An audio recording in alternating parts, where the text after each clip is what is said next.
Nephrotic syndrome is a kidney disorder characterized by excessive protein loss in the urine, proteinuria, hypoalbuminemia, hyperlipidemia, and generalized edema, resulting from damage to the glomerular filtration barrier. This condition occurs due to increased glomerular permeability, allowing large amounts of albumin and other plasma proteins to leak into the urine, leading to decreased oncotic pressure and subsequent fluid retention. Nephrotic syndrome can be classified as primary, originating from diseases affecting only the kidneys, such as minimal change disease, focal segmental glomerulosclerosis (FSGS), or membranous nephropathy, or secondary, occurring as a result of systemic conditions like diabetes mellitus, lupus, infections, or amyloidosis.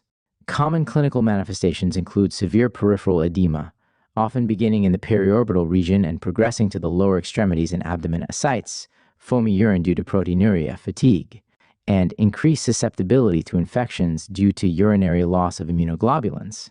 Hypercoagulability is another major concern, as the loss of antithrombotic proteins can lead to an increased risk of deep vein thrombosis (DVT) and pulmonary embolism.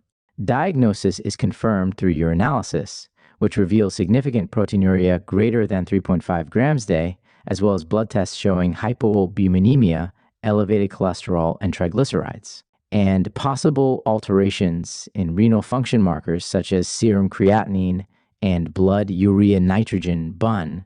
A kidney biopsy may be required to determine the underlying pathology, particularly in cases of persistent or unexplained nephrotic syndrome. Treatment depends on the underlying cause and aims to reduce proteinuria, control edema, and prevent complications. Corticosteroids are the first-line treatment for some causes, particularly minimal change disease, while immunosuppressants such as calcineurin inhibitors or rituximab may be required for resistant cases. Angiotensin-converting enzyme ACE inhibitors, or angiotensin receptor blockers (ARBs), are commonly used to reduce proteinuria and protect kidney function, while diuretics help manage fluid overload. Statins may be prescribed to address hyperlipidemia, and anticoagulation therapy is considered in patients with a high thrombotic risk. Nursing considerations focus on monitoring fluid status, blood pressure, and signs of complications such as infections or thromboembolic events.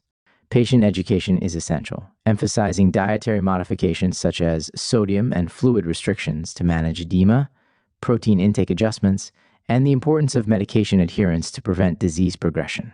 Regular follow-up and early intervention are critical in reducing long-term complications, as untreated nephrotic syndrome can lead to progressive kidney damage and chronic kidney disease